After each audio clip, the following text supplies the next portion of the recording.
This video that I've got here, it's actually got something that's quite specific to us. I want you to watch Trent Frederick. So we're going to see what happens here in this play. I can get back to the right point. Decent shape in terms of protecting the goal scoring. Just looking at the start here, what's going on at this particular point in time in this game?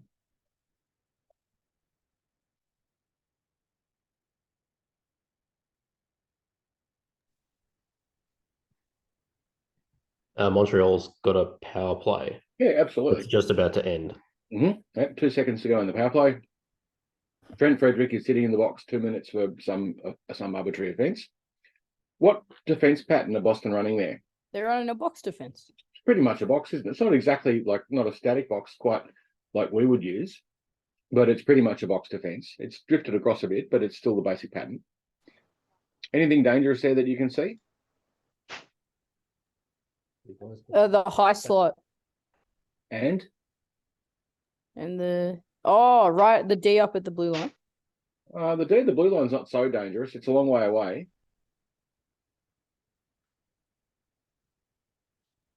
The guy off closer to the camera, 20 something. Yeah, the guy right there in the back door.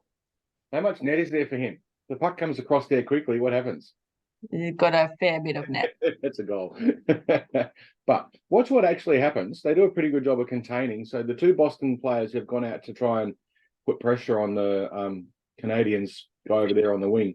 What are they doing with their sticks? Active sticks. Active sticks. They're not going out there and directly trying to check him, are they? They're just cutting off his angles. Now let's watch what happens.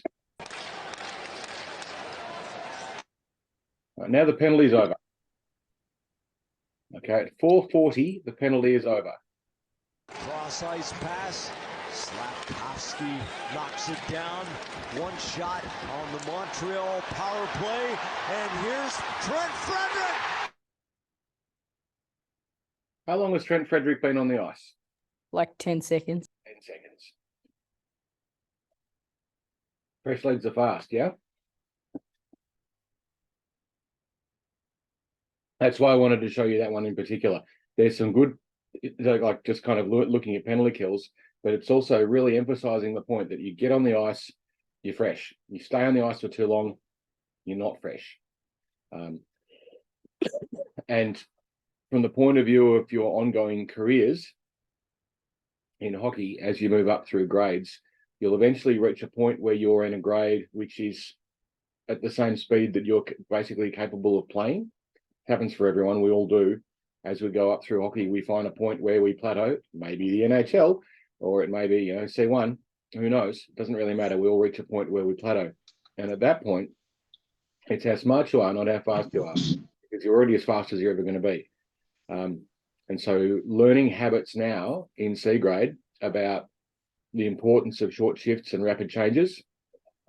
That's why we really hammer on it over and over and over and over and over again. We really want you guys focusing on getting short shifts and quick changes, because when you do reach that point where you've got as far to the level that's as fast as you can play, that's when it really starts to make a difference. Like some of you are already able to stay on for longer and still be quicker than most, but it's not a good habit to get into, because if you do that, yes, you'll score a few extra goals in our division, but really it's only C2. No one's watching you except maybe your family.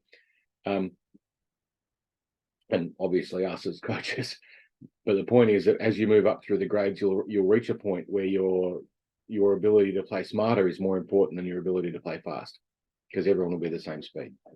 Anyway, that's what I wanted to show you from that, because it's quite an interesting little example of get on, fresh, fast legs, they score goals. There's lots and lots and lots of examples of most goals are scored very early on in the piece. Oh, my background's a bit weird. Sorry about that. That's in fact, I wonder if any of you know what that is. I don't know what I was going to ask. Say again, sorry? No, sorry, Alex. Go ahead. No, you go, Alex. I was going to say it's Divine from Pink Flamingos. Outstanding. It's Pink Flamingos. Yeah. I'm very surprised anyone here would know that. Great John Waters movie. As a generational thing, it's like one of those kind of, I wouldn't have thought anyone who wasn't my age would have ever come across any John Waters films, and would probably have run in fear in the other direction from them. and possibly for good reason. So I'm going to get rid of that because it probably shouldn't be there. Not that it's inappropriate, but it is a bit inappropriate. I just got to remember how to do it. Only in the fact that it's not hockey related directly. Yeah, it's Baltimore. I'm not sure there's a big hockey scene in Baltimore. Oh, okay. I take it back. There is shooting, which is, but it's guns, not hockey sticks and so forth. Anyway, stuff I'll leave it there. I'm not sure how to clear it in a hurry. My Zoom skills aren't that good, and whatever, we'll just have to cope. Carl, are you ever going to learn how to use Zoom? I do know how to use Zoom. I'm just not particularly fussy about all of it. All right. Like, these are parts that just don't matter. There we go. Let's get rid of it. Yeah, so I can make Zoom work. Just, I'm so proud of you, Carl. I feel validated. Thank you. All right. So a couple of things we want to work on tonight. The usual deal, interrupt whenever you want. If you want to grab hold of the conversation and take it in a particular direction, please feel free to. I do have some videos from Saturday's games. I think they were Saturday, wasn't it? I think we played on Saturday. With all of the goals that were scored and a few other examples of some plays and some penalty kills and some defensive zone face-offs, some of which worked, some of which not so much. So a good idea to see them in context. I also wanted to go over our 1-2-2 forecheck and our defensive zone face-off again with some more video examples and so forth. So we can really try and get them to bed in a little bit, because a lot of you are very lost when we're doing them. And that's okay. We expect this at this point in time in the game, and certainly through the season, because we're coming up on game 6 and game 5, and I think it's another derby. I think we play each other again in a fortnight. We've got the draw handy. I should know, but I didn't check. Yeah, I think it's the not this coming weekend, not the one after, but the one after that. Okay, so 3 weeks away. Oh, great. This draw is weird this season. Ryan Heinze, he's the guy who puts it all together. The rink has a. I mean, it's a good problem to have, but they have a problem, and that is that there's just too many players and too many teams, and they don't like saying no to people. So what they try and do is accommodate everyone who can put a team together or who thinks they can put a team together. And so as a result, we've got so many teams that there just isn't enough ice time to make it work. And so that's why you get chunks of time where there's a lot of buys, because it's just trying to shuffle the draw around so that everyone gets roughly the same number of games. So that's why that's happening. Training, October. Saturday, December the 2nd, Tax Tigers play the Griffins. And Saturday, December the 9th, it's another derby. So we've got the Tigers have a game on Saturday the 2nd, and then it's derby 2 on December the 9th. So what's that, 2 weeks away, I think, for the first game. And the Jokers, you guys get a rest. And then after that, both teams will have played the same number of teams, which helps us out a little bit, makes our programming a little bit easier to do with preparing the two teams. Because if you're different levels, it's like, which game are these guys up to? Game 5, we should be talking about this. Game 4, we should be whichever. Now I've forgotten, and it all gets quite entertaining. I do also owe all of you an apology. During the gap between the two games, I had a conversation with one of the referees, and the conversation was uncomplimentary towards the referee, and I shouldn't have done it. And so I apologized to that referee afterwards because it was inappropriate what I said. But also I need to apologize to you guys. I shouldn't have essentially put our program into disrepute. So if there's any repercussions from that, then I'll just have to cop them. But yeah, I was dumb and I shouldn't have been. So I'm sorry. But moving on. Let's have a look at the gameplay stuff from the last round. Okay, so not spring training sessions. It's under Zoom. Lessons. Come on, Windows. Don't be difficult. There we go. Game 4 recap. I just wanted to have 1, 2, 2. So let's look first. I won't go through the goals straight away. Let's have a look at development team tutorials and tactics. 1, 2, 2, 4. Now let's look at defensive zone face-offs first. I think. This was in alphabetical order, and then I broke it. Very easy face-offs. All right, so I'm going to show you our defensive zone face-offs first, just so you can kind of see what happened.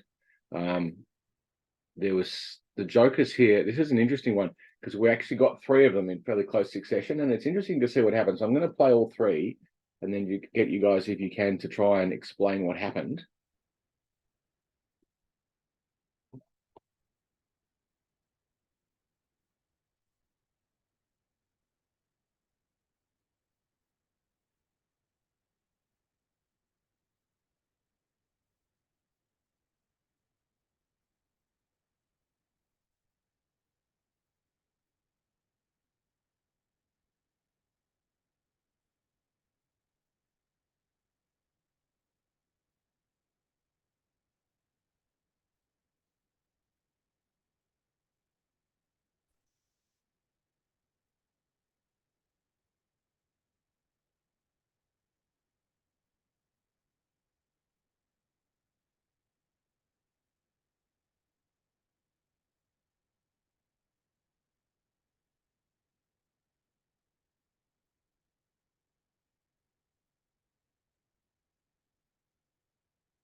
All right.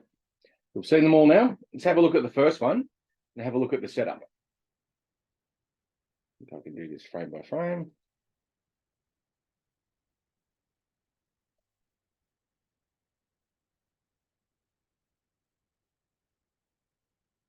All right, so here we are, primed up and ready to go. Does that look right? It's a bit bit, crowded. mostly. It's a little crowded. It's pretty right. It's not perfect, but it's pretty good. What's everyone's responsibilities there? Who should be doing what and going where? And more to the point, have a look at where their D are. Their D are right up. They are, aren't they? If we get past them, what happens? I would play a rush. Yeah, absolutely. Party time. All right. But look at where our D and our wingers are. So that's you there, Tatum, isn't it? I think It is indeed. And I've got to apologize on the second face off.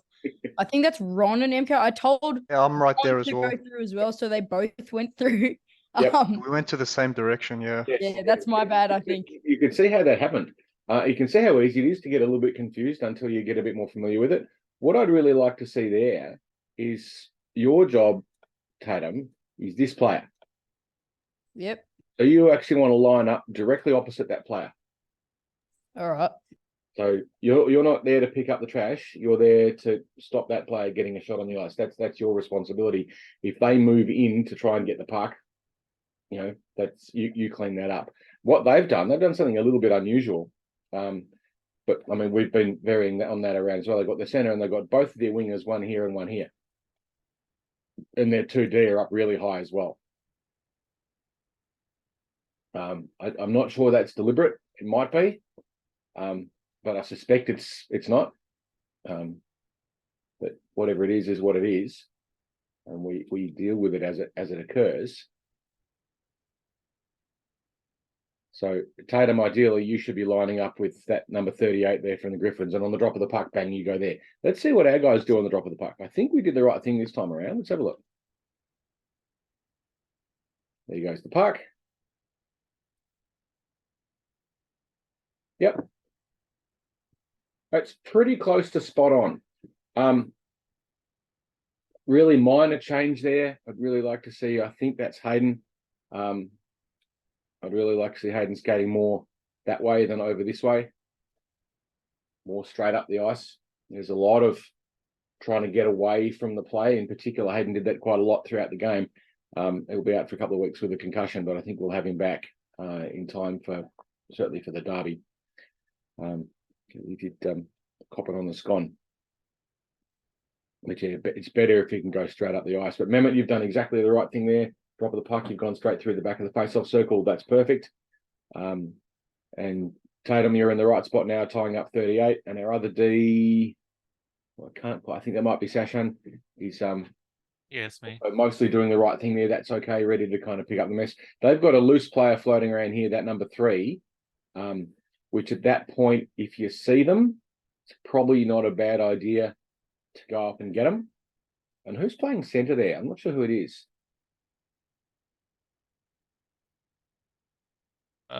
Probably Justine. Yeah, that'd be Justine. What Justin should be doing in that situation is tying up the other centre, rather than going off and putting pressure on their winger, because that's Mehmet's job. Mehmet's already on his way. Right, so you can see at this point, Mehmet's doing exactly the right thing. He's off, up there, perfect, exactly right. Justine should stay here and take that guy out of the play. You're not scoring a goal until we've got good possession. That's your responsibility, is to tie that up. I'm just getting their face and lift their stick up and be annoying. It's pretty. Just the problem is remembering to do it. But on the whole, that's pretty good. That's a good defensive zone face-off.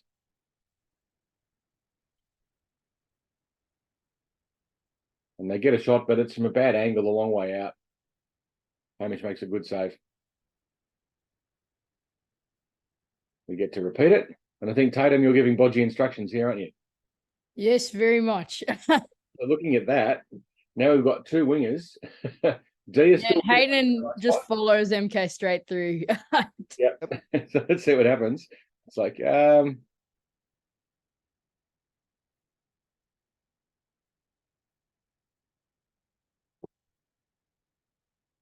Whoops. yeah. That looks really bad. Right, it's new, but you can see it happening there. And what that does is look at that 38 just sitting there. Aren't we lucky they didn't get the puck?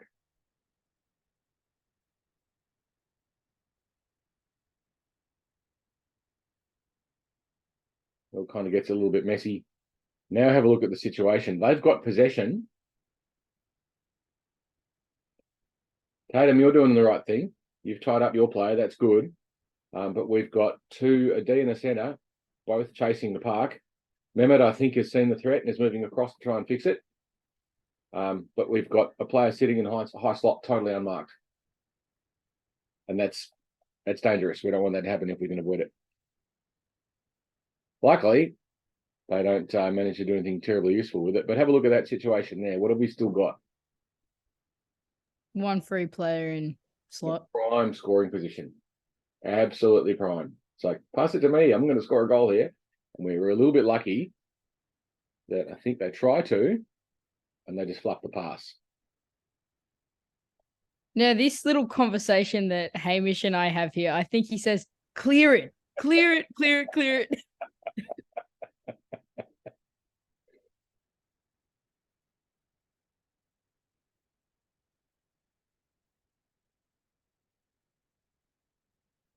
Now, from the point of view of centre play, there's a couple of you here who are centres. Where should we be trying to put the puck?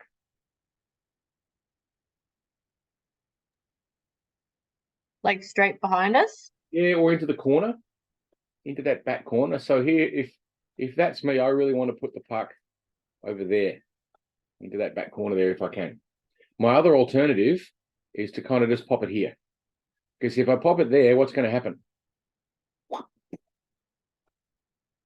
Right, our winger picks it up on the burst and goes, because that's partially what this play is all about. So there are 2 options. We certainly don't want it going over here. That's a bad spot. And if we can avoid it, we don't really want it going over into that corner either, because that gives them some time to move. It's not as bad, like they can't score from there. We certainly don't want to have it. We don't want to put it in the slot, because that's where they want it. Carl, with it going to the boards in the back corner, I don't know if this is just something I struggle with, but because I'm a lefty, I find it really hard to put it up the boards because my stick's on the other side. Rim it. Yeah. Rim it over. Yeah, right. No problems with that at all. That works really well in this play, because if you think about it, if this play is executed properly, right, both of our wingers, one of our wingers is doing this, right? And the other one is doing that. You rim the puck around here, and you put a fair bit of sauce on it, right? This winger goes and gets it. This winger cuts across up the middle. And what have we got? Break it. Break out. Okay. You got to put some sauce on it. If you just dribble it, if it just ends up kind of la da da da da da da and stops here, it's not so useful. So you've really got to belt it, hit it pretty hard. Got it.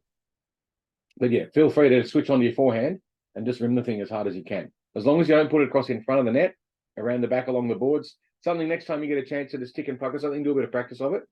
Practice getting a puck off the boards there and just rimming it a few times. Because if you practice it, you've got a better chance of doing it on game day. If you don't practice it, you're kind of improvising under pressure. And we know what improvisation under pressure is like. It usually doesn't work. Cool. All right, so let's see what happens. Where do we put the puck? All right, that's not too bad. So what you've tried to do there, Tatum, is you've tried to do the right thing, which is to play it up the boards. It would have been a better choice to rim it, but that's okay. In both cases, it's not a bad option. Our wingers, did they do the right thing this time? Yes. Mostly, I think mostly they did. Yep. We pretty much get a breakout out of that. There you go. So that's not too bad. Certainly for early stages of where we are, if we did it like that in game 12, we'd be a little bit concerned. But this is like game 4, game 5. That's pretty good. There was another one. The Tigers did one. Let's have a look at the Tigers defensive zone face-off.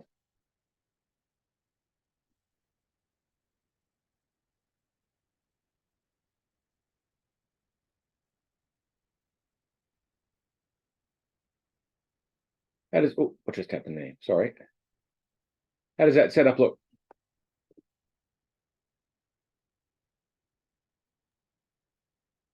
A little bit loose, like are our Ds a bit far back? Yeah, about the only thing I change is the D positioning. The wingers are in a pretty good spot, assuming that's our two wingers, because what they've got, if you have a look at what they've set up, they've got one of their players sitting here, and that's that winger. Right. It's not normally where I'd put them, but that's where they put it. So the D, whoever it is, really wants to go straight to that player on the drop of the puck. And if that's our D there, we're giving away 2 meters. And 2 meters represents time and space. So you want to be as close as you can. You want to be right up on that line across, see where the hash marks are, you've kind of got a line across there. You want to be right up on that line, ready to go, bang. Looking at this player saying, I'm coming for you. Tigers, yeah? Tigers. Wow. Cats or something. Anyway, so that's what we want to do. The wingers are in pretty much the right spot. D's okay there. I'd probably prefer D to be more sort of here than there, but either way, that's still okay. It doesn't really matter. And look at what their players have done. Their D have done what? They've come forward. Yeah, it's a very common thing, isn't it? They're all doing it. The risk with that is if you get behind them. It's not always the wrong decision. It might even be what they're doing deliberately. I suspect it's not, but it might be. Obviously, I don't know what their coaches are teaching or what they're telling them, but it does mean that if we get past them on that fast break, they've got no way of getting back to cover it. We get an odd player rush. Happy times. Let's see what actually happens.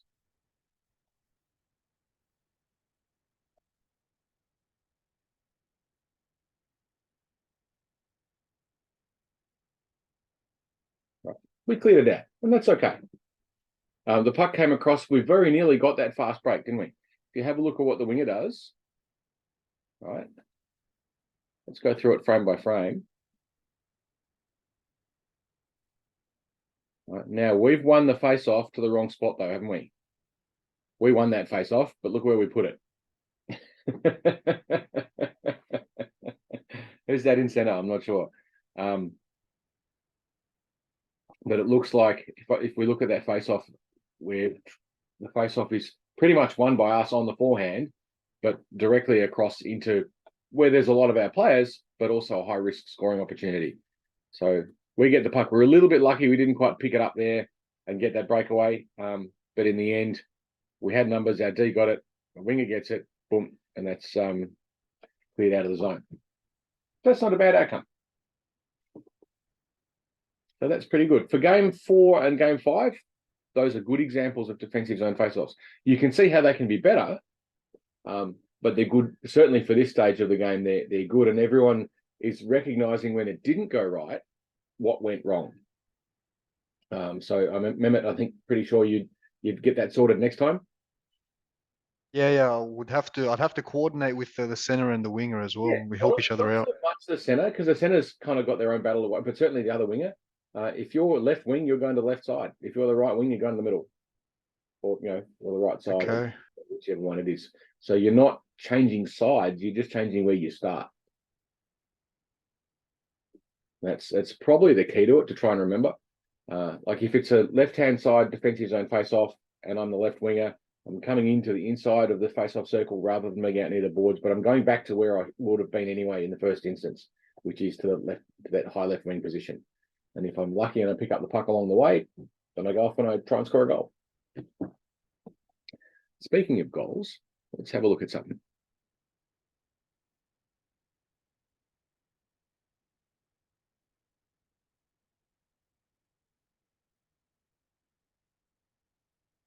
Actually, I'm going to show you something first. This is actually no. Let's worry about that later. Joker's penalty kill, Joker's penalty kill, Joker's goals. Here we go. Let's have a look at this.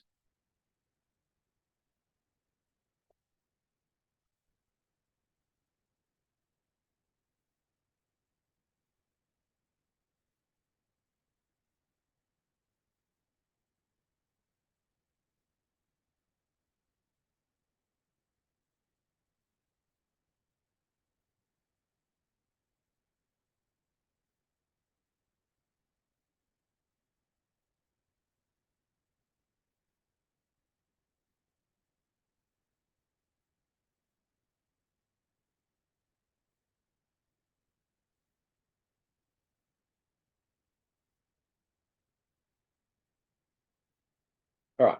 So what happened? Great passing. Yeah. That's generic. What in particular? We had so MK took the high slot position. Yep. Like perfectly, and then Jack had the foresight to pass it back to him. Yeah, I was really pleased with how Jack read that and just put the puck back into the slot. That was really good option. The other thing that Jack did particularly well is, let's watch the breakout. What's the center's job here? Clean up the mess. Yeah, circulate around that high slot position and be ready to tidy it up when things go wrong. That's basically a center's job, and then participate in the rush. But that's your primary responsibility. Hayden at this point, I think that's Hayden, should be, we've seen that we've got possession. He should be starting to do this. But I think we only had 3 wingers at that point in time. Or did we have 4? Either 3 way. at the start, yeah. Yeah, at the start we just had the 3. So it's a pretty big ask to expect you guys to, have that much gas. And this is, well, it's only fairly early into the first. But at the same time, the winger should be moving across, because we've got the puck over here and that's our possession. It's clearly ours. So the winger on this side should be doing that. But that's okay. Jack's in the right spot. Our other D is okay. He's going to get back up here, presumably at some point. We've rimmed it around behind the net. These are good options. It's a good play.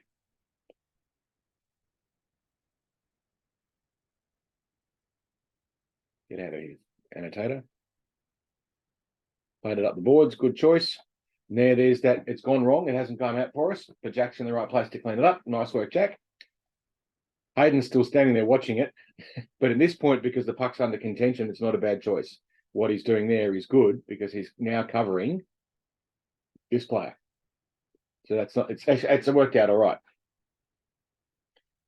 Mehmet's doing the right thing too. I think you're just over there on the boards ready to go.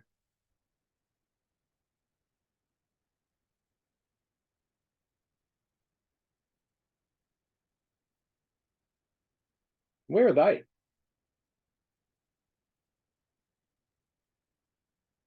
Behind us. Yeah. None of them moved back early. They all stayed high. We're going to score a goal. It's down their end. And none of them were thinking, hey, hang on a sec, I've got a defensive responsibility. Or at least if they were, it was lagging a long way behind them. We're a little bit lucky there, aren't we? Yep.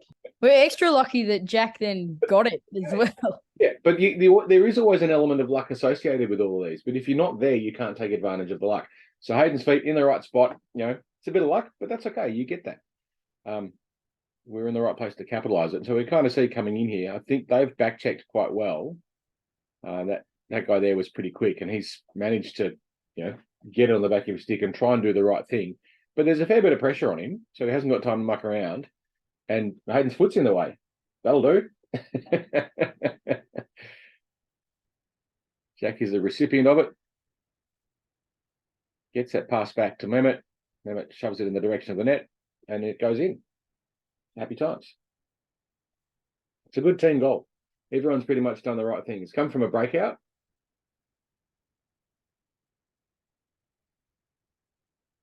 So I'm going to watch that one again. I quite like this one. So they've done the puck. I think pretty much everyone's touched the puck in this play. In C2. Wow. Is that Pam, I think? Yeah, it'll be Pam because we were on the first line. Yep. Pam goes down, plays it over. Adam, you go over there to put some pressure on it. I think, I'm not sure if you got puck, but certainly you were in the right place. And then away we go and we'll send the rest of it. It's a really good team goal. Good one. Let's have a look at the second one.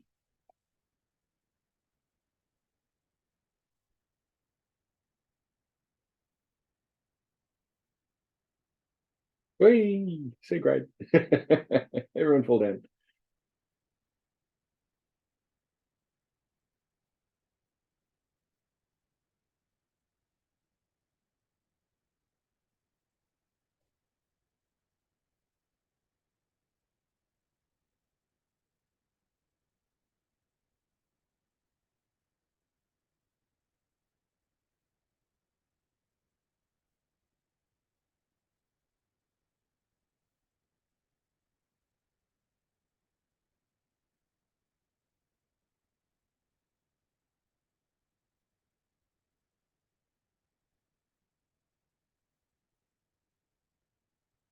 So what's really good about that is Jack's got a good rush down the outside and he's taken a good shot from a relatively poor angle.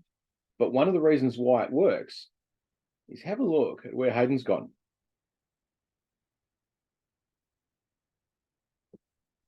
So if you're the goalie, what are you thinking? Confused, you don't know because that passing option's still there. They could pass Yeah. it, shoot. Catch the goalie in two minds, it creates that opportunity. So Jack gets a good shot and he's in exactly the right spot to do what he did. And he prioritized the shot on the net, which is good. And it went in too, which is kind of the proof of the pudding.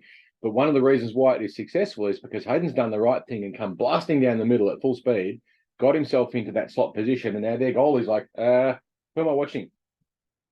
And that creates hesitation and more opportunity. So it's good. And if he did get a rebound, he's right there to tap it in. Rebound's always a bit of luck involved, but if you're there, you have a chance to take advantage of the luck. If you're not, you don't. How was that breakout? Was it a breakout? Let's have a look. How did it all start? Whee! We fall down.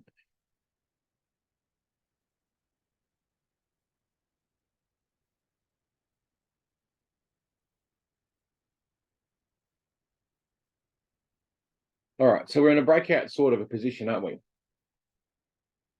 Yep. Play. So the puck's in the corner, through a little bit of luck, but also, Tatum, you put yourself in the right position there, being in that slot, forcing them to have to go around you and come. Notice how they come to you when you're there? Yeah. Makes it a bit easier. You probably want to be just a smidge higher. When I look at that. Yeah, I was worried I was screening Hamish a little bit. So if we look at it again, Sashan's gone from the high pick and almost got it, but it usually doesn't work. They've picked it up. Now, I think you've got the brakes on there. That's where you want to make the challenge. All right. So Yeah, right at that sort of top hash mark thing. It just gives the goalie a little bit more time and space.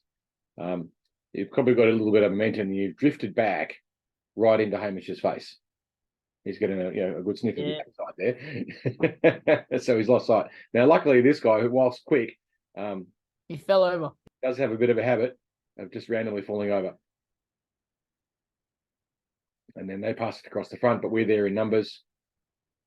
Now, at that point, Mehmet, what should you be doing? Coming towards the center, skating up. I'm going to be doing this. So where Jack is, you want to be doing that.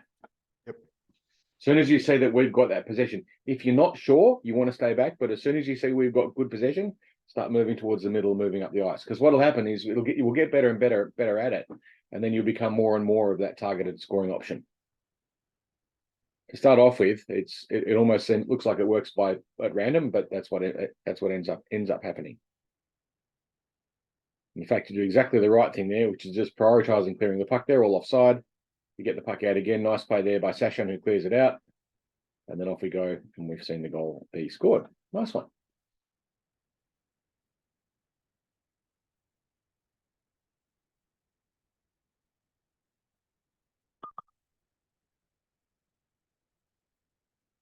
All right. Now, let's have a look at the third goal that the Joker's got. I think we got 3 for the night, didn't we? Yep, Yeah. last 30 seconds. Yeah. We pulled the goalie, but only okay. just. And I'm not sure that the pulling the goalie made that much difference, but we did it anyway because we're down by 1. And the hell, let's see what we can do. At this point, Hayden's in Disneyland somewhere. He'd been knocked out, and we got a penalty for it. I'm not quite sure why, because I've watched the video of that a number of times. Yeah. And charging. Anyway. Hey, Carl. It's Hayden. I've been watching the whole time. I'm just watching on John's computer. Yep. Real quick with that penalty. Now, I had no idea that even happened for one until afterwards. You're in Disneyland. You had no idea. I've watched it multiple times. Yep. So how can it actually still be? How can it still be holding still? Like the fact that it keep that stand on the ruling of that. Because at the end of the day, the referee makes the decision as to what it is. And they make a call on the ice. They call what they think they saw. And one way that I kind of explain it when I'm doing commentary is you'll see something which is, you think, hang on, that's not what it looked like from this angle. But you've got to put yourself in the perspective of what can the referee see, and also what's their understanding of the rules. C grade has a specific rule, which is that you're not allowed to deliberately leave your feet. And it may be, and I don't know, because this is one of the reasons why I had to apologise, or it was the right thing to do to apologise to the referee in question, because I was quite upset about it, was that if you were looking at it from a particular angle, it may have looked like you dived for the puck. I don't think you did, and I doubt that you'd remember anyway. But if we look at the video later, and you and I, we can have a chat about it later on and kind of go through it, because I don't want to waste too much time here. That's all good. But we can certainly have a look at it. But you've got to imagine that if you're a referee, you see it from one angle, and it's not the same angle that everyone else sees it from, and that's what they saw. So that's the call they make, and the call they make stands. The only time things like that ever really change is if it's something like an assist or a goal that they got wrong. Quite often we can change who scored a goal, because everyone wants their statistics, and fair enough. Like if you quite clearly scored a goal and they've given the wrong number to the scorer, or the scorer's written down the wrong number or something like that, which happens quite a lot, then we'll change that. But a call that's made on the ice by a referee, that's reality, and we just have to suck it up. Whether or not we agree with it, and whether or not it's the correct interpretation of the rules, that's the referee. That's all good. Happy to keep moving on. I'll just groan whenever I see that certain ref that I know is on. I'll just groan every time, and I'll make it obvious. Yeah, and can that rule also apply to that one guy from the Griffins who always does a belly dive whenever he scores? Yep. Yeah. Why doesn't he get penalised for leaving his feet? Because the whistle's blown. Anyway, let's have a look at the play, because we can get bogged down on that for ages, and this is actually quite nice. So we've now got have we pulled our goalie there? I think we have. I'm not sure. No, we've still got the goalie on. He knows that he's going to get pulled, and we set up. And this is a defensive zone face-off for us. They've done the usual thing, which is flood their D forwards. So if you look at where their D are, have a look. They're not on the blue line, are they?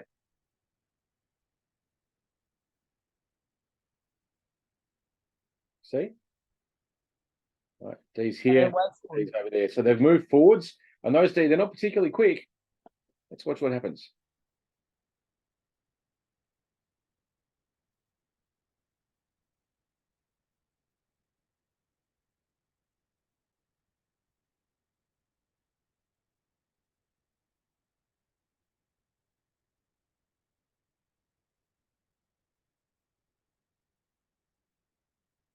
That one was for you, Hayden. Well, actually, yes, it was. But if we look at it again, the thing that I find quite kind of nice about this is that everyone's maintaining their position. We're not panicking. We're not doing anything silly. We know it's a penalty. We've got to defend it. Jack's done the right thing by batting it over into the corner and then fixing it up, which is good. Gets a lucky bounce a little bit, but that's okay. You're there to take advantage of it. Pucks out middle ice, sprint, shoot, goal. One of the things that would have helped was watch Hamish. Right. What that does is it's more movement that their goalie may be distracted by. Now, in this instance, it's a 1-on-none, which is a very good scoring opportunity. Their goalie comes across. We do a pretty good job of getting the puck about as far across the other side as you can get, because that actually hits the post and just dings in off the post. Right. You can't get better than that. That's as fine a line as there is. So that was pretty was nice play. Long story short. All right, let's have a look at the Tigers, because they got some goals as well. 2 of them actually, which is nice. First win, always good. Let's have a look at how it pans out.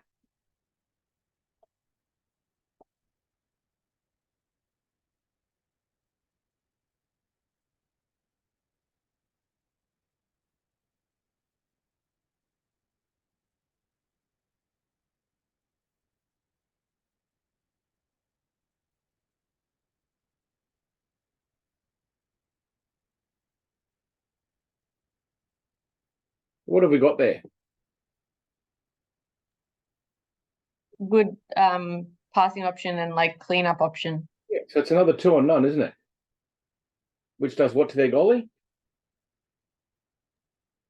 Confused. Yeah. Forces them to have to consider two options instead of just the one. What they should have done in defense is this guy 64, who's now coasting, should have been barreling down the middle and trying to put himself here, because that would cut off the passing lane, and then the goalie would only have to worry about the one shot. You want to give your goalie one thing to have to worry about, not 2. So as a defensive player, if you're in that situation, you are hightailing it right down the middle of the ice. So you're taking off that passing lane. You don't want this player to have the option of pass across to there. Take that option away. Let the goalie take the one shot. Trust your goalie to do that. A good goalie will save the first shot. Rebounds, not so much, but the first shot, absolutely. Especially if it's from a relatively poor angle. We got a bit lucky here. Always get a bit lucky.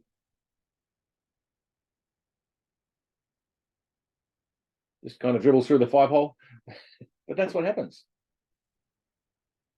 Right. Sometimes you just get a little bit of luck and in she goes, but it's because you have that shot that luck happens. What happened beforehand? What's that? Bad pass. Yeah, shitty dribbler. Don't do that. Where should we have put it? Up the boards. Yeah, or around the back, but you can't really go around the back from there. That's generally a bad option. We're a bit lucky to get away with it because they did get the puck and got a shot, but we're kind of back there in numbers. And then we managed to clear the puck out and it creates a rush. If we have a look at their D, what lessons can we learn from where their defensive players are? Have a look at what they've got set up at this point. They've got 5 players on the ice. Where are they all?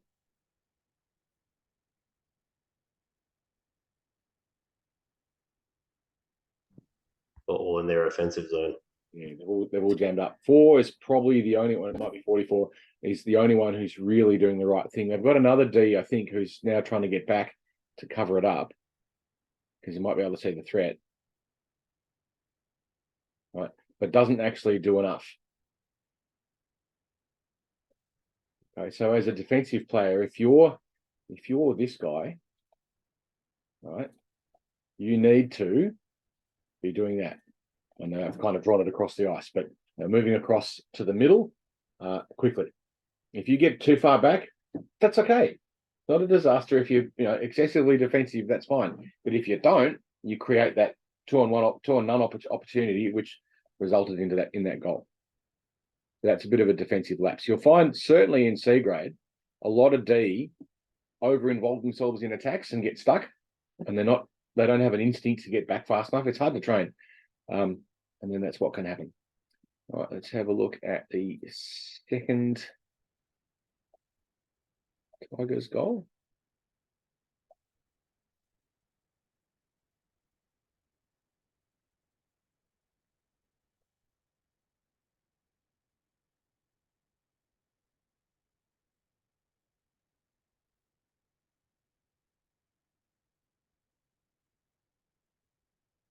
Have a look at what they've done.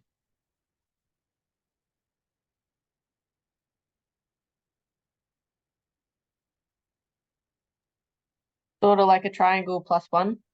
Yeah, there's all their D. In the slot. Yeah, and a winger. What should wingers not be doing? Being below the hash marks. Well, not the hash marks, top of the face-off circles. You want to imagine most of the time, in Canada it's called the ringette line, there's a line across here. Right? That guy should be up here. We've got someone sitting here totally unmarked. And potentially an absolute prime scoring position.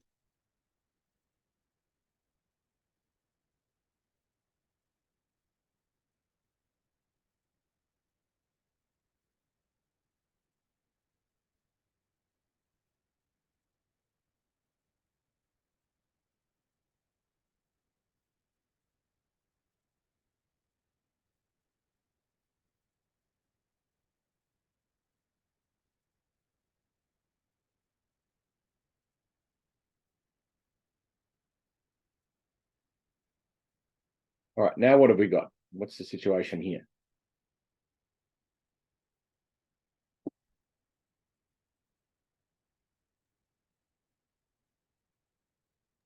We're going to clear the park, but we're doing what I think we do quite frequently, which is like players just out of position. So right, I don't know if it's left or right, but D from one side going over the other side. I'm not seeing anyone terribly out of position there at the moment. I think we've just had a change. So there's a player racing back in a hurry. That's the one up here. Oh, my bad. Maybe I'm reading that wrong. Sorry.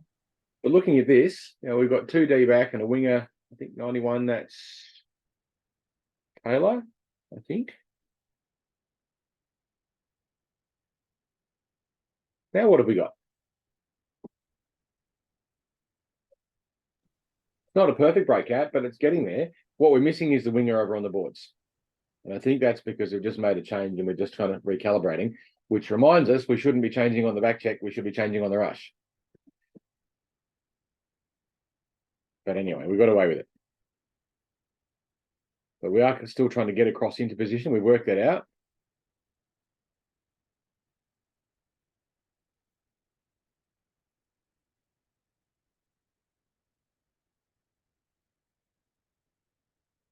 What have they done?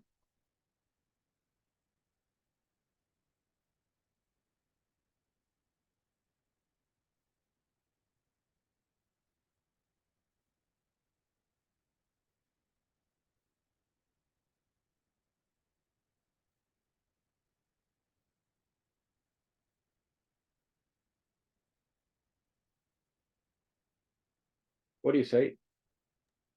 They've still got 2 players quite high, which is good. Mm. Is that? I don't know. Seriously, have a look. What do you see? We're in attack, yeah? Where's There's their defense? in the middle not being defended. Yeah, what are their D doing? They're going up to the person with the puck. Yeah, 2 of them. 2 of them. You only need 1. Which does what? Leaves our person in the middle uncovered. Hello, look at me. Remember that triangle we talk about? Set up that triangle. Look at our triangle. It's beautiful. Right, we've got a player in the slot, we've got a player up in high slot, and we've got a player battling for the puck. And they've got two chasing one, which creates the empty space. Beautiful. It was a bit messy getting there, but we got there.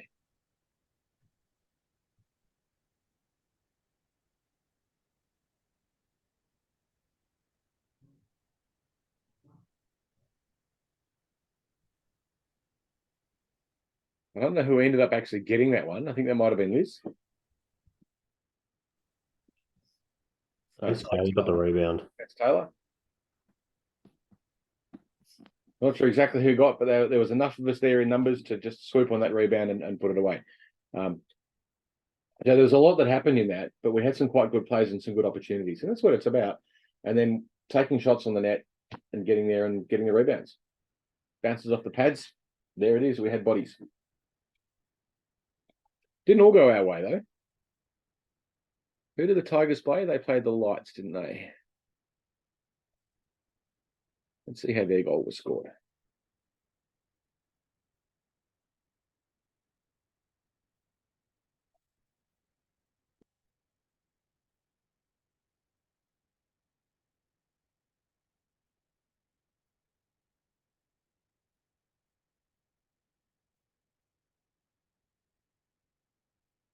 Stay on your feet. Come on. We should have been penalised there and didn't.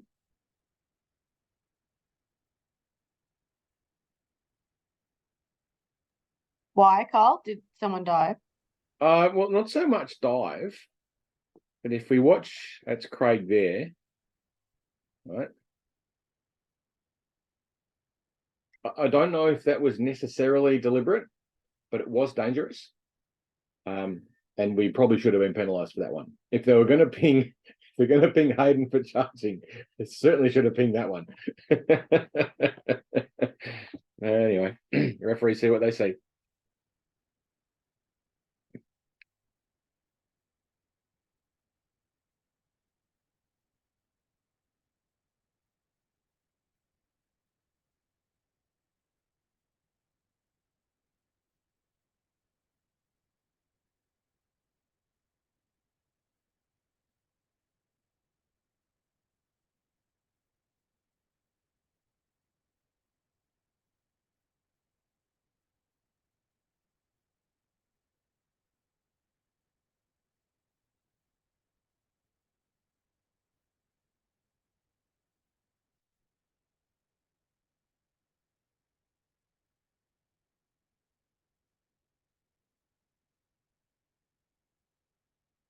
I think that's Sard in the net there, isn't it? Is that you, Sard?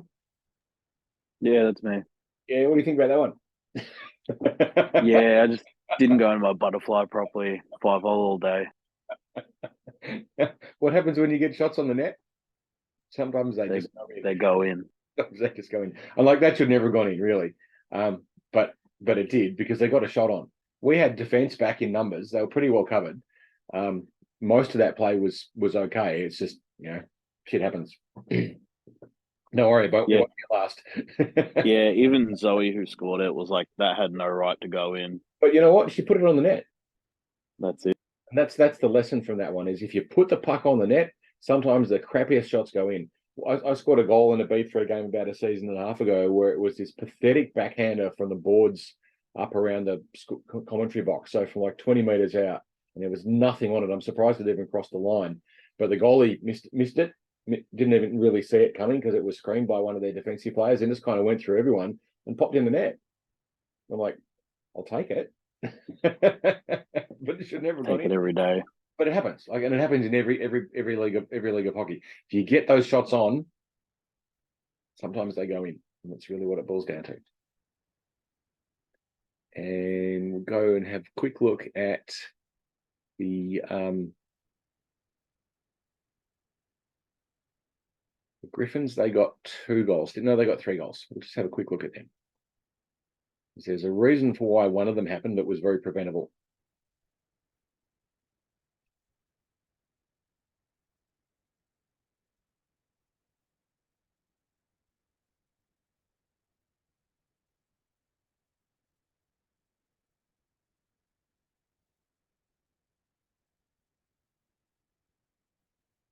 What's happening?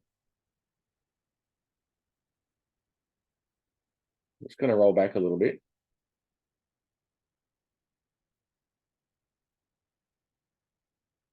All right, so at this particular point in time, our D are moving back, our forwards are moving back. We're all pretty much marked up. That's not looking too bad.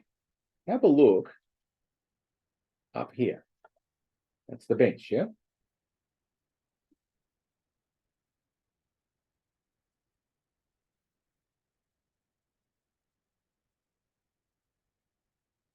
When do we make our changes? On the rush. On the rush. Not on the back check.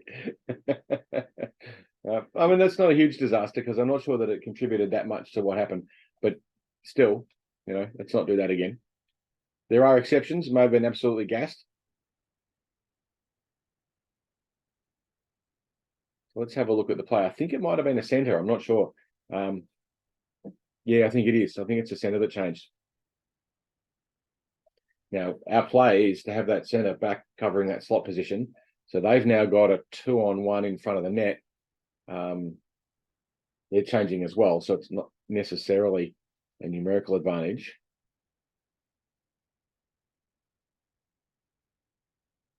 We ended up with that loose player skating in.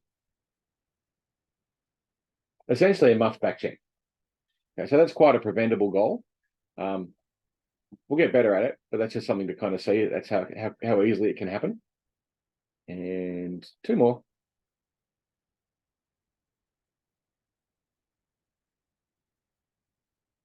Whoops, wrong one.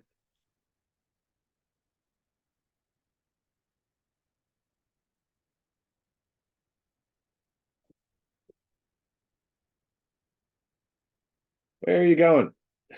Thank you. All right, now before the game, we discussed a little bit about our attacking positioning on attacking zone face-offs. So you might see both of our wingers are up there, up high as well. And that's a deliberate decision. We've done that consciously. I think I might change it because it didn't work, but it was worth a try. But look at where our D are.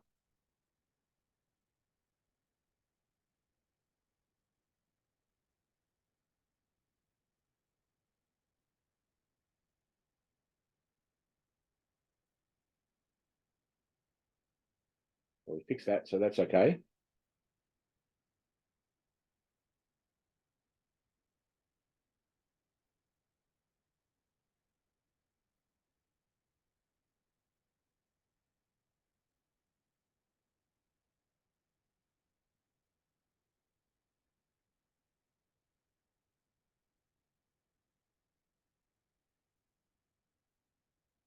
What have they got?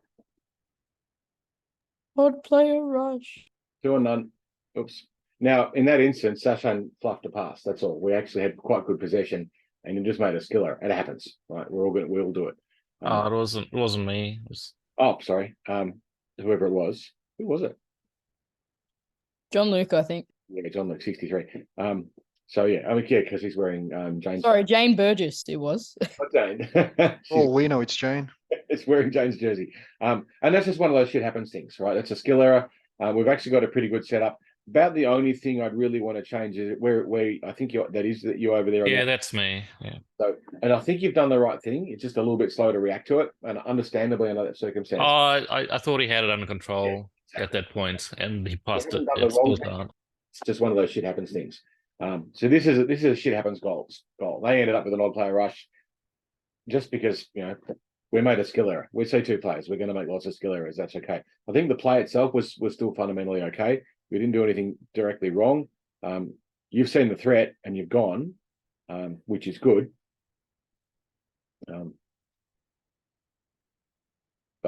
the guy's got a good shot on him too, and he's pretty quick when he's not falling over. And there was one more.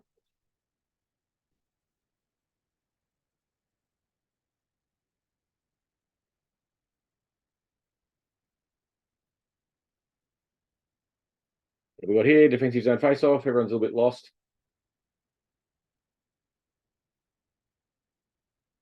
Right, what's going on there with that one?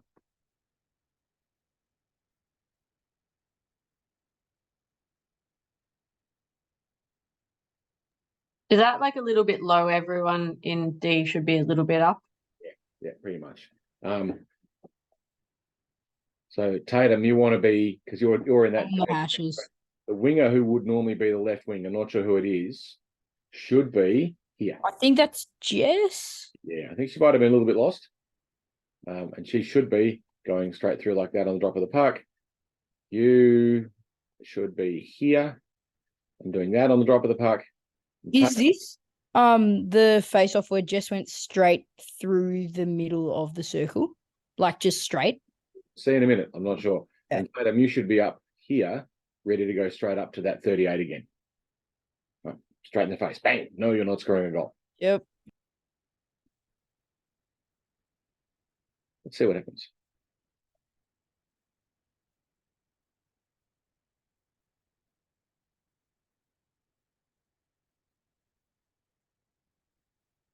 What have we got now? No players covered except one. Pretty much. 59. They've got so much time and space. It's not funny. We've got one winger who's moved up, and that's may or may not have been the right particular direction to go in, but at least there's that movement. And then they get to skate in. And Mehmet notices that. I think is that Mehmet? No, sorry, that's Sam. Sam notices it and goes over. But by that stage, it's a little bit too late. And it's a reasonable shot from a pretty decent scoring position. They're all basically sitting there watching it happen. It's okay. It's C grade. It happens. But that's an example of a defensive zone face-off not working because we didn't move in the right directions. If we had actually moved in the right way. So let's just kind of look at it again. Right. So what should have happened is one of our wingers should have been blasting through there and would have straight away gone and put pressure on that puck. And we may or may not have won possession, but we would have had pressure on it. So it wouldn't have been an easy shot. Carl, also, I noticed that's the third time the puck went in that direction. Yeah. The third time. It happens. That's what the winger was moving up that way for. But we may have also just had a change. Everyone's new. Everyone's, it's 2/3 of the way through the third period. You're all gassed. What happens when you're tired? Brain stops working. Yeah, I only noticed it after. Yeah. It's the benefit of hindsight. Oh, if I had done this instead. I sit there watching all the Boston videos during the games. I watched them today and I was like, oh, you fools, why didn't you do that? They're tired. They're at the end of a long game and they're nacked. Of course they're going to make mistakes. Anyway, so that's the kind of all the stuff I wanted to go through with regards to the actual gameplay. There was a couple of penalty kills, but I'm not going to dwell on them. We did penalty kills reasonably well. So let's have a look at what we want to do next week. We'll go through this pretty quickly, but we're going to have a look at the 1-2-2 forecheck. We haven't done much on the 1-2-2 forecheck yet, have we? No, I think we mentioned it a couple games ago, but we haven't done it at training or anything. Haven't really looked at it either. I don't think we need to spend too much time on the defensive zone face-off here in the Zoom session because we kind of know what it looks like. It's just a question of practicing it a little bit more. And it's difficult to practice when we don't have training time. But we'll certainly get a chance to practice it during the derby. But derby will be real games. But if we can stick and pucks and stuff like that, you can try and practice it, but it's a bit difficult. It's going to be one of those things where we just have to look at games and consider games to be training sessions and expect that we're going to stuff it up less and less and less as we go through the season. And by the time we get to finals, they'll be pretty good because it's a nice long season. We get like 14 or 15 games or something or other, which means after that many games, we should be getting it probably 90% of the time, which is pretty good. So we'll have a look instead at the 1-2-2 forecheck. I don't know that we've spoken about it terribly much, but I'm going to show you. This is from the grand final between the Mac Daddies and the Big Deals 2 seasons ago, I think. Maybe 3 seasons ago. Either way, not that it particularly matters. So the Mac Daddies, that's us. They're in the dark blue, and the Big Deals are in the maroon and yellow or whatever it is.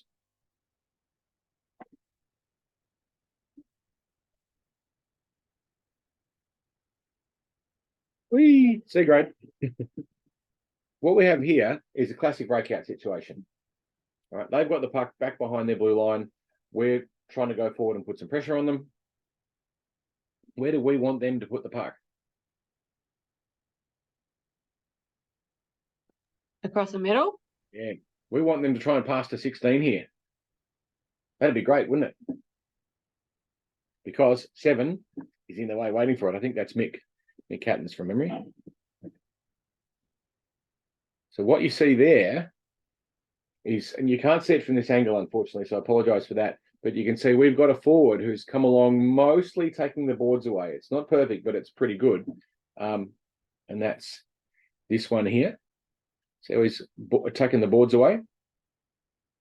So this D with the puck is thinking, oh, if I play up there, it's going to go to them. But I've got a loose player here. Let's pass to that one instead. Yeah, you do that, buddy. That'd be great.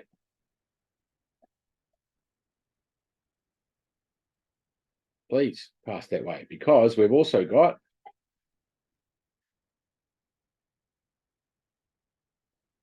one of our forwards sitting there waiting to intercept it.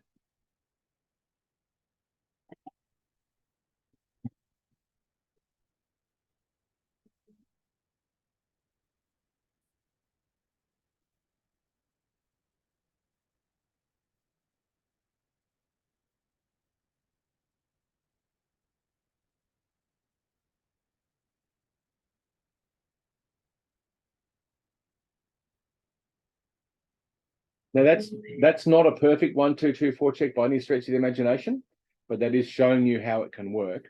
I'll show you another one. This was from the Feisty Lizards versus Hattrick Swayze's grand final last season. Similar situation.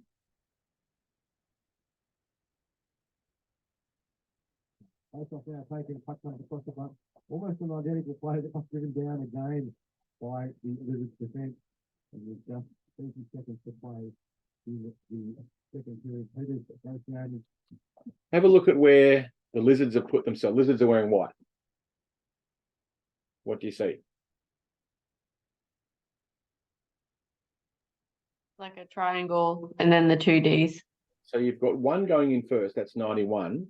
And then you've got 2 forwards backing them up, but not up level with them. And then the 2D holding back, because just in case they get possession, you know, we're not overcommit to this thing. Otherwise we're in trouble. One of the forwards is making to cut off the boards. Well, in that instance, perhaps not so much. Was closer to at the time of pausing. Yeah, so there are different ways to do a 1-2-2 forecheck. You can either take the middle of the ice away or you can take the boards away. I'm personally more of a fan of most of the time taking the boards away. But in this instance, they took the middle away instead. And gave a goal away. Doesn't get much easier than that.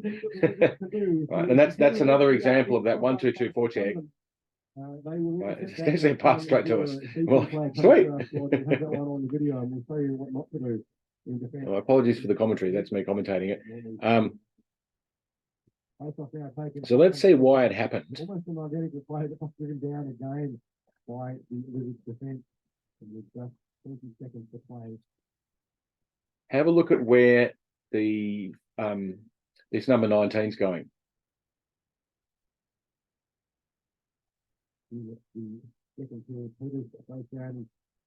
Right. They don't have any passing options here, do they? That's not how we'd break out, is it? Because what we'd do is we would have that player would be here. And that player would be the center circling around here. That's our breakout. This guy's got no one to pass to, except across there. Pass the movement, yeah? It's what we do. It's not the wrong thing to do to pass the movement. It's not really his fault. Do they pass over the boards, like behind the net? You could do, but they don't. It's pretty rare. I mean, you certainly can, but I don't think they were. I don't think that was their plan. Because if that was the plan, then this guy would have gone across to the boards. Like if the plan was over, if this guy was yelling out over, This guy would be like, oh, it's going to get rimmed. I'd probably best get over there and pick it up. Rather than that's kind of no man's land. That's not really useful to anyone. Like you're not covering anyone. You're not an outlet. If you are an outlet, it's a really bad one. So the pressure comes in. He's looking for a passing lane. All he sees is this guy. And it's immediately intercepted and it gives away a goal. And that's one thing.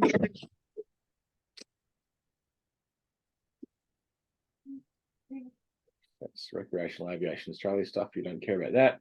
I'll show you one more. This is a great one. I love this one. It's one of my favorites. You'll see why in a minute. Just to show that it doesn't just happen in C2 or C1. Watch this.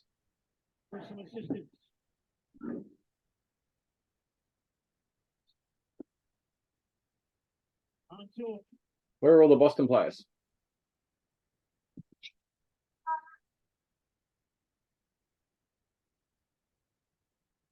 Is that a 1-2-2? Yes. Yeah, absolutely. Now they've got a player over on the boards for a breakout. These guys aren't going to make those sorts of really basic mistakes, but still. So Boston's got a 1-2-2. They've got one in deep and two across the middle of that area, which is exactly where they should be.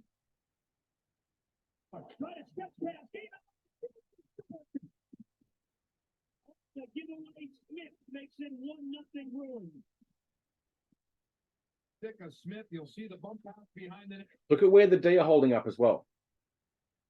So the Boston D have stopped at the middle line, haven't they? Why have they stopped there instead of moving in closer? Because their opposition players are that high up. Yeah, well, not only that, but who's got possession? Oh, the opposition. Yeah, the bad guys have got the puck, not us. We're Boston. We're the good guys. That's Florida. Anyway, so their wingers in the right spot, but you know the Boston defense are back covering the middle of the ice, and they've got a 1-2-2 forecheck coming in. Right. This is the passing option they're looking for, but it's a bad option. Here it is. For that exact reason. And right over. Right. So it doesn't just work in C grade at iceHQ in the beer league. It also works at the elite level of hockey. Those two teams last season, you know, Boston had the best season any team's ever had. Florida went on to, you know, get second. So they're not bunny teams. They're absolute guns. And you can see it happen there as well. So it's a play that works at every single level of the game. The trick is to work out who's doing the forecheck. And that's the bit that's the hard part. So when you do a 1-2-2 forecheck, I'm just going to draw up a diagram so we can kind of see. That won't help. That certainly won't help. Where's my maps?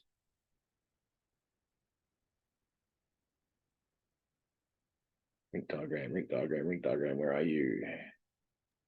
Carl, maybe you could make the rink diagram your background and then you could draw over the top of your own face. That's a bit sophisticated. No, you know how the teams have their logos on the face-off circles of their home rinks? Uh-huh. We just have your face. Oh, that would be bad. We don't want that. We want people to show up and play the game. True. I'd vote for that, Tatum. Exactly. You guys are broken, you know that, don't you? All right, so here's our rink. All right, so the trick is they've got possession. I'm going to try and do this with stamps. It's going to look a bit weird. I understand that. Where's my annotator gone? Come back, annotator. Where are you? There we are.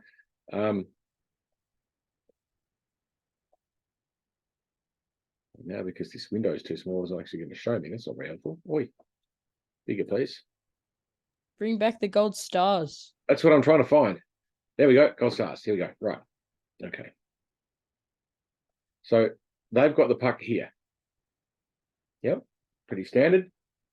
What we need to do is have one player as the one in the 1-2-2, because this is very common. The puck's been dumped in for whatever reason.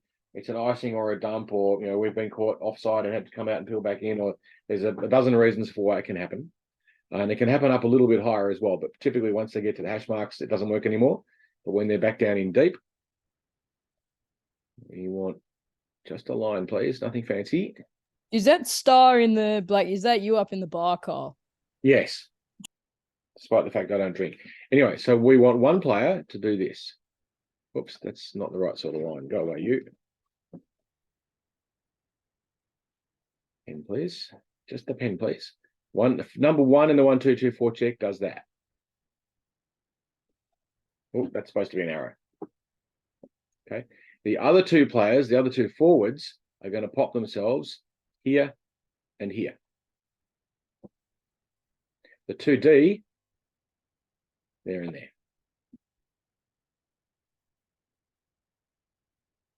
That's the basic idea behind a 1-2-2. There are variations on it. You'll hear people say, oh, you should take away the middle ice instead of the boards, and there are arguments for that as well.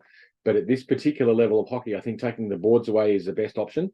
If you don't have the presence of mind to do it, if you're just going in and putting pressure on someone, put pressure on them anyway. Don't think, oh, I've got to take the boards away, so I'm going to stop and skate across the boards. If the straight line to them is the better option, then take the straight line. If taking away the middle of the ice is enough to put pressure on them, then that's not a bad option as well. Because invariably, when you do put pressure on defensive players in C2, half the time they'll fluff it. And they'll fluff the pass, or they'll fall over, or they'll leave the pass behind. A lot of teams make the mistake, and it's a very, very poor decision to put their weakest players and their worst skaters and their worst puck handlers, they put them in D. Generally a bad decision. Because as a D, the consequences of your mistakes are immediately obvious. As a winger, if you miss a pass or whatever it is, it's usually not a catastrophe. As a D, if you fluff it and let the other team get possession and give away a puck in your own defensive zone, it's a bad call. And a lot of teams do it, which is frankly pretty dumb. But anyway, there's a lot of dumb in the world. So, Carl, is that like if you're a D player in that you don't go past the red line, or you go sort of from there up to? If we've got possession, you can move up. Okay. If we've got possession, we stay back on the red line. Gotcha. Pass the puck up. This is just one of their players down there. They may have players, they may have someone looking for a stretch pass. So it's quite possible they may have someone, let's see if I can get a different color on this. They may have someone, out here in that spot. Yeah. Too far up, there's a possible, it's called a stretch pass when you do a really long pass. Sometimes it works, and then all of a sudden you've got a 1-on-none, which you want to avoid. If the D sort of stay in this area around the middle, you've kind of got everything covered and you can get everywhere you need to reasonably quickly. It's a little bit more defensive as a strategy than coming right up to the blue line, but it works pretty well when they've got possession. When we get possession, you move up to the blue line if you have the confidence to do it. When they've got possession, you want to already be thinking about moving backwards. And if you're halfway there already, it's easier. Yes. And sorry if I just was not paying close enough attention at the start of this, but this comes from a defensive zone face-off? Well, it can do, but it's unusual. Generally. This is us forechecking, so we're putting pressure on them. We've dumped the puck down into their end. Okay, sorry. Yep. So that's their goal they're defending. Gotcha. Okay. What we're trying to do is put pressure on them and make them do a dump pass across the front of the net, which we can then intercept and score a goal. And I'm showing you a couple of videos of that goal being scored from variations on this theme. And you'll see that the other two forwards aren't overcommitting. They're not getting in deep. If the two forwards do commit, if we have all of our forwards committing in really deep in attack, if the puck gets past us, we're in trouble because we can't get back quickly enough. We've given away too much of a head start.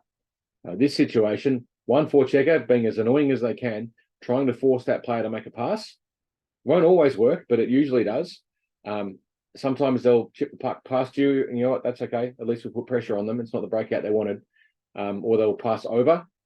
Again, usually not the breakout they wanted. So at least we're breaking up their pattern. But ideally, they do the shitty dribbler across the front of the net because that's the only option they see. And goal! All right, so we're going to go through this over and over again. I'm just kind of showing it to you now as an example. I'll also post, there's a PDF on it, which has a bit more information in it, which I'll stick back up on the Facebook group. I won't mail it out, but I'll stick it there and you guys can have a look at it there, which kind of goes through and explains it in a bit more detail. And it's got some links to some videos on it. I think I might have animated it as well. I'm not sure, but it's kind of getting a bit late now, and I'm sure you all have better things to do than listen to me crapping on. So we might wind up tonight now. But our goal for the next couple of games is to get our changes on the rush, not the back check, get more focused on trying to get that happening. Because we'll be working on that all through the season, trying to get our breakout better with the wingers moving across a bit more consistently. We're making progress towards that, and it's a good progress there, but we're not there yet. And then getting the D-zone face-off more consistent and introducing the 1-2-2 forecheck. If by the end of the season we have all of those things working well, it will be very, very hard to beat. Very hard to beat. Even if the other teams are playing against have like 3 or 4 players who are significantly more faster and more skilled than we are, if we play those patterns well, we will be very hard to beat. Certainly that's been the case in the past. We've played against teams that have had players that were arguably not really suitable for the grade because our structure was good. Players are in the right place. Those dominating players didn't get time and space to do the fancy stuff. All good for tonight. Thanks, Carl. Coming up this weekend is the CCM National Women's Tournament, which is a sub-elite women's tournament at the rink Friday night and Saturday morning and Saturday night and Sunday morning and Sunday night. I'll be one of the commentators for that process, for that thing as well. And not sure if you're here, Brittany. Yeah, Brittany's here as well. Is it Brittany or Britt? Which do you prefer? I don't really mind. I don't mind. Okay. So as long as I don't call you Roger, it's okay. Roger's cool. He is, but I don't think you do. But I call you Jacko. That'll be all right. Yeah. Be assisting with that as well. I think I've got you on Saturday. Yes. Yeah. And so we'll be doing some commentary with that as well with Brittany and yeah. So and Zoe, who you might know, will be doing commentary on Friday and Sundays. But the best way to see it is not to listen to us crapping on, but to actually go along and watch the games. There'll be some hockey, which will be quite interesting to watch. The finals should be quite good on Sunday night as well. That's one of the reasons why there's no stick and pucks this weekend and there's no games, because this thing will be taking up pretty much the entire weekend. So yeah, thank you all for this evening for coming along. It is recorded. I will post the video up on the Facebook group and email out the link as usual. So if you want to recap it, you can. And I will see you at the rink in the next week or so. If you do organise any sessions, let me know, because Jane and I may be able to sneak along and come along and have a skate with you. We'd love to if we can find the time. It's always good fun. And if you do want to do any individual skills work, I have a shooting floor at home. So you're welcome to come around to my place, and if you're a centre and you want to practice face-offs or something, we can do that. Or stick and pucks and stuff like that, let me know. All good. And I will see you all, if not before, next week. Thanks, Carl. Thanks, Carl. Have a great rest of your evening for however long is left. Thanks, Carl. Bye.